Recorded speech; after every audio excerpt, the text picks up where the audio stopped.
The Youngstown State University Honors College is pleased to present Storytime from Folk Hall, the home of the Honors College, and from the homes of our alumni near and far. We hope the sharing of stories from members of the honors community brightens your day.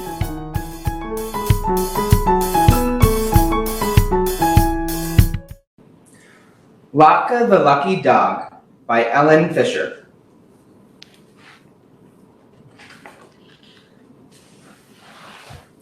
I am one lucky dog. Imagine a mutt like me picked as a Hanukkah present. It happened one day in December when a family walked into the shelter. A mother, a father, and twins, Zoe and Zach. Zach said, "I want a big dog." Uh-oh, I thought, I'm not big. But Zoe said, "I want a little dog that'll fit in my doll stroller." I tried to curl up as small as possible, but I'm not little either. Then Mama said, "Let's compromise and look for a medium-sized dog." Yep, that's me. I danced around and wagged my tail, and finally, they noticed me. Dad said, "Look at this one. He's playful, medium-sized, and golden brown, like a fried latke." And that's how it happened. They took me home on the first night of Hanukkah and named me Latke. I am one lucky dog. As we came into the kitchen, something smelled delicious. This is my home, I thought, so I hopped up on a chair and helped myself. But Zoe said, "Latke ate all the sufganiyot." Then Zach patted me on the head and said, "Poor little Latke, they didn't feed you enough at the shelter, did they?" Thanks, Zach. I am one lucky dog. On the second night of Hanukkah, boxes wrapped in paper and bows were on the floor. I'm the new guy, so they must be for me, I figured. I tore them open, but there was nothing for a dog. "Look what Latke did," said Zach. "He tore our presents."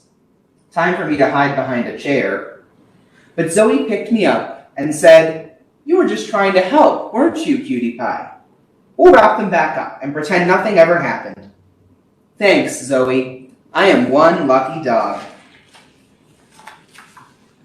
On the third night, I smelled something frying. "Now don't touch these," Mama said, shaking her finger at me. "Latkes," shouted Zoe. Dinner for me, I thought. I ate them all. "Bad dog," said Mama. "You heard your name, didn't you, boy?" said Zach. "We can still have Hanukkah without latkes." Phew! I am one lucky dog. On the fourth night, I tried to spin Zoe's dreidel, but it got chewed up. Zoe said, "Uh-oh, that was my dreidel." Uh-oh, this is one time she didn't call me cutie pie. Zoe, Zach, and I played chase on the fifth night. Oops, he knocked over the bowl of applesauce. Time to hide behind the chair again. On the sixth night, I saw something shiny on the floor next to the dreidels. I'm not chewing those dreidels again, I thought, but I did take a few sniffs and licks to investigate. Zoe ran to Dad. "Latke slobbered all over the chocolate Hanukkah gelt." "Maybe we picked the wrong dog," said Dad. "Oh no, I'm the right dog. I love it here. I just need to learn the rules." On the seventh night, I found blue sticks on the table. Chew toys, maybe? But they got stuck in my teeth. Yuck. "Look," cried Zoe. "Latke chewed all the candles. Now we can't light the menorah." This time, Hanukkah really is ruined. But Zach took the waxy mess out of my mouth. A little dog slobber didn't bother him. "We can just use the other menorah with the wicks and oil, like the Maccabees did," he said. I think I get it now. I eat just what's in my dog dish. But I hope it's not too late. On the last night of Hanukkah, I tried extra hard to be good. Before dinner, my family gave me a present. "Here, Latke, you cutie pie. This is for you." "Open it," said Zoe. "Rip off the paper," said Zach. No way. I just sat there like the perfect pet. I don't want to go back to the shelter. Finally, they opened it for me. "It's a chew toy for our own Latke. You can chew this all you want," said Zoe. "For me? My very own chew toy? What a great family I have. I am one lucky dog." The end. Lilly's Purple Plastic Purse by Kevin Henkes.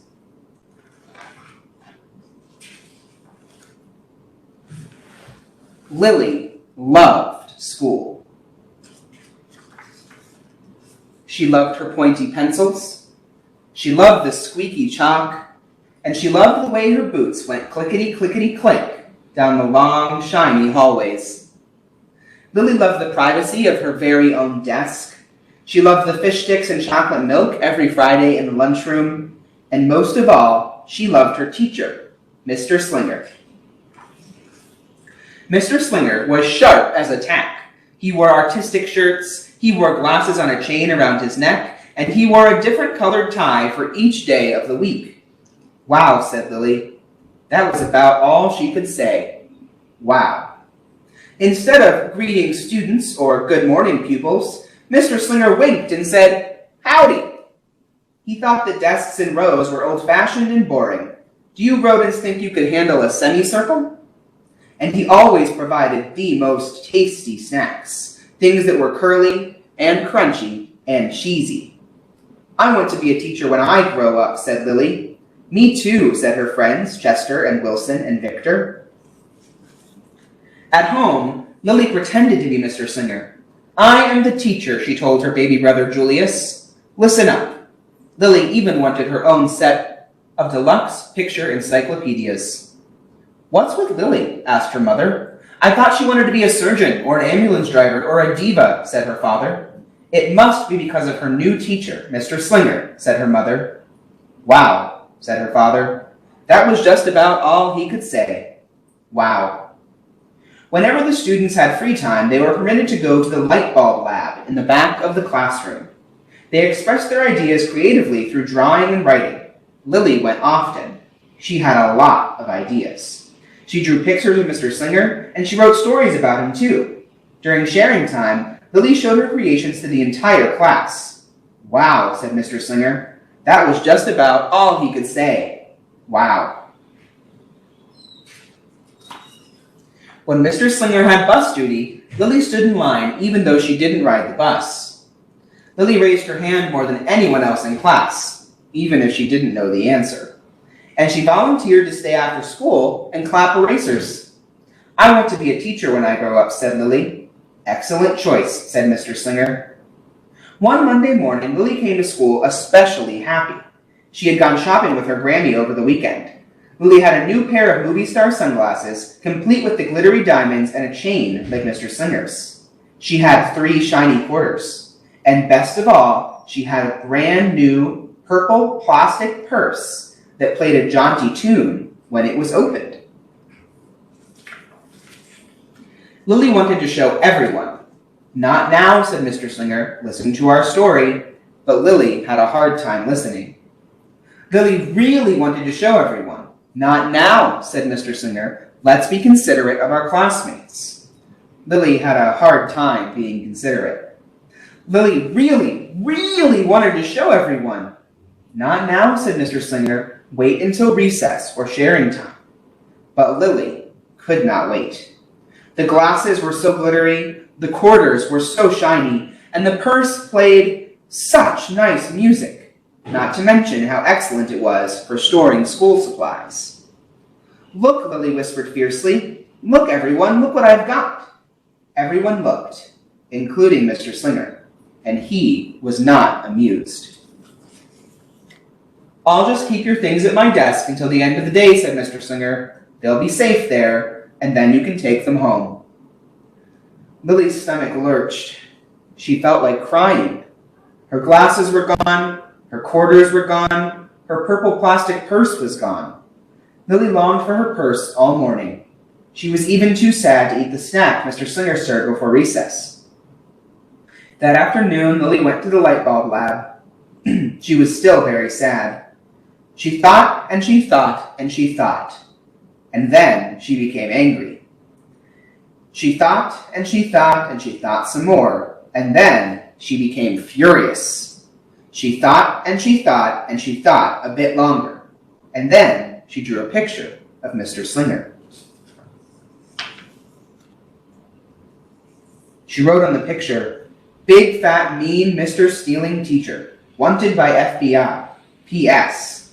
I do not want to be a teacher when I grow up." Right before the last bell rang, Lilly sneaked the drawing into Mr. Slinger's book bag. When all the students were buttoned and zipped and snapped and tied and ready to go home, Mr. Slinger strolled over to Lilly and gave her her purple plastic purse back.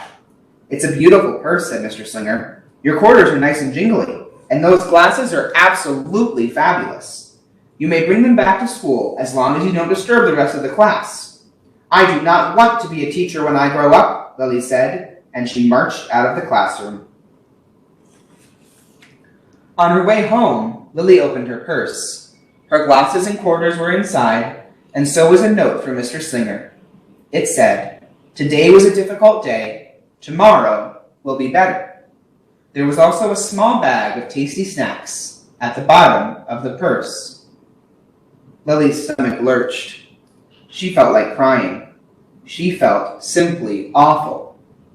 Lilly ran all the way home and told her mother and father everything. Instead of watching her favorite cartoons, Lilly decided to sit in the uncooperative chair. "I'll stay here a million years for Mr. Slinger," she said. "Why does everything always happen to me?" And she counted 1,051, 1,052, 1,099. That night, Lilly drew a picture of Mr. Slinger, a new one, and wrote a story about him too. Lilly was really, really sorry, so everyone forgave her, she wrote, even her parents, even her stinky baby brother, even her especially incredible teacher. And the sun shined its smiley face down on everyone and everything, even the bugs and worms. The end.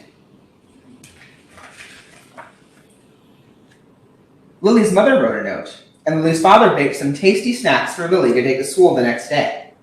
"I think Mr. Slinger will understand," said Lily's mother. "I know he will," said Lily's father. The next morning, Lilly got to school early. "These are for you," Lilly said to Mr. Slinger, "because I'm really, really, really, really, really, really, really, really, really, really, really, really, really, really, really, really, really sorry."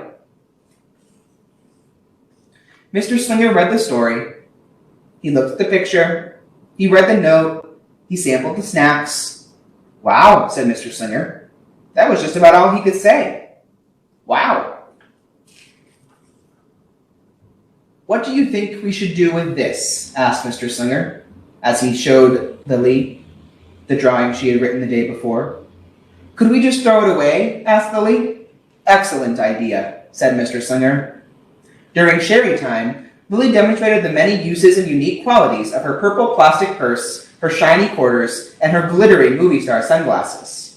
"It's like having an extra pocket with a radio inside. 3 quarters are even better than a dollar bill because they make more noise, and glamorous protection from harmful rays." Then she did a little performance using them as props. "It's called interpretive dance," said Lilly. Mr. Slinger joined in. "Wow," said the entire class. That was just about all they could say. Wow. Throughout the rest of the day, Lily's purse and quarters and sunglasses were tucked safely inside of her desk. She peeked at them often, but did not disturb a soul. Right before the bell rang, Mr. Slinger served up Lily's snacks, to everyone's delight. "What do you want to be when you grow up?" asked Mr. Slinger. "A teacher," everyone responded, and Lily's response was the loudest. "Excellent choice," said Mr. Slinger. That is, when she didn't want to be a dancer, or a surgeon, or an ambulance driver, or a diva, or a pilot, or a hairdresser, or a scuba diver. The end. Hanukkah by Trudy Strain Trueit. People who belong to the Jewish religion celebrate Hanukkah. It is a holiday when people remember a miracle. Some people tried to force the Jews to give up their religion 2,000 years ago. They formed an army that took over a Jewish temple.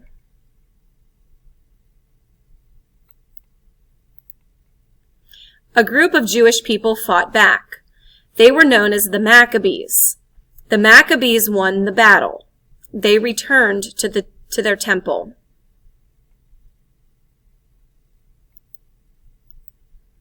The Maccabees wanted to rededicate or bless the temple. The word Hanukkah means dedication. There was only enough oil to light the temple lamp for one day, but somehow the oil kept the lamp burning for 8 days. Hanukkah lasts 8 days in honor of this miracle. It usually falls in December. The dates change each year. Hanukkah is also called the Festival of Lights. Families light a menorah each night during Hanukkah. The menorah holds 8 candles plus a shamash, or servant candle. The shamash is used only to light the other candles. Special blessings are said before the menorah is lit. The shamash and one other candle are lit on the first night of Hanukkah. This continues every night until all the candles are lit. Ways to celebrate. Hanukkah is celebrated in every country on earth where Jewish people live. People attend concerts, parades, and menorah lighting ceremonies during this festive holiday. Some Jewish families create their own menorahs for Hanukkah. The candle holders can be made from clay, wood, or even a potato.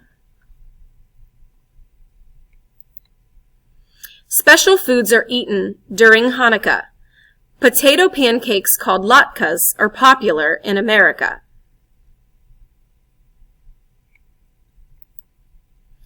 Many children are given small gifts during Hanukkah. They may get books, chocolate coins, or a dreidel. A dreidel is a square top with a Hebrew letter on each side. Hebrew is the language of the Jewish people. Some people throw Hanukkah parties. They sing, dance, and play dreidel. It's a very joyful time. The end. Hello, my name is Katie Berlin, and I'm a sophomore music education major here at YSU, and today I'll be reading 'Twas the Night Before Christmas. Thank you for watching Storytime, a new program designed to help with literacy and learning, brought to you by the Honors College at the Youngstown State University. The YSU Honors College provides highly motivated students with opportunities to deepen their learning and develop to their full intellectual and cultural potential. Students also contribute to the community by service projects such as Storytime. The college is committed to creating an environment welcoming to and supportive of students from diverse backgrounds. Storytime airs Mondays at 6 p.m. See you next time!